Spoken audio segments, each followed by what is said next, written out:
Welcome to another episode of Small Steps to Freedom, the channel where we discuss all things personal finance and financial freedom.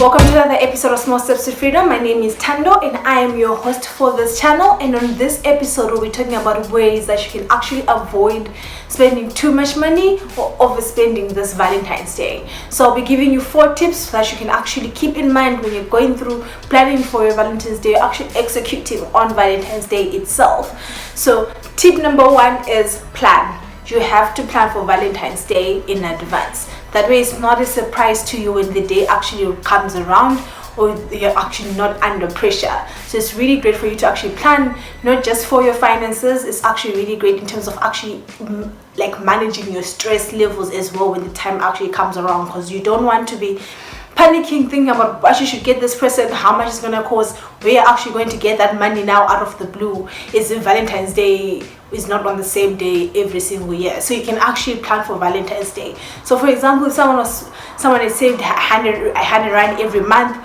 from March last year until February this year, they would have like 1,200 rands to actually spend on Valentine's Day for whatever gift they want to get their partner, or whatever experience they want to gift their partner with. So planning is really useful, and it will help you manage your stress. It will help you to also plan ahead in terms of what the actual gift is going to be as well, right? So tip number 2 is do not go overboard. Do not put too much pressure on yourself to go overboard, or to have this grand gesture of your affection for your partner on Valentine's Day, right? Because you'll see on social media people posting their like gestures or their gifts, or the things that their loved ones have done for them, or what they are doing for their loved ones as well. And some of these gestures may be like really big, or maybe really lavish or very expensive. Some people may gift their partners with cars, or they would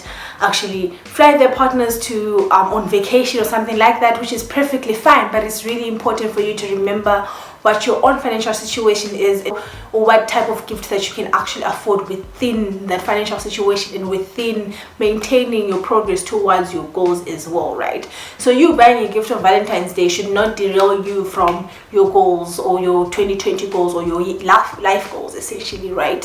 So definitely do not fall under pressure, especially from social media, to actually go overboard with your Valentine's Day gift, right? Tip number 3 is use discounted vouchers, right? There's a lot of websites that actually give you discounted vouchers for experiences like massages, or a meal, or a date, or a one-year tour and stuff like that. So you can definitely check out sites like Hyperly. They have really cool vouchers that you can buy from them, so you can get like discounted experiences or discounted gifts for your partner from those sites.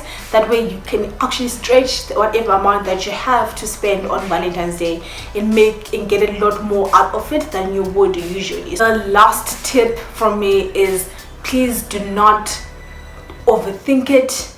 Relax. It's really not that deep. It really is just one day in the year. But do not feel under pressure to just be extravagant, or like spend more than you actually have on Valentine's Day just to show your love for your person.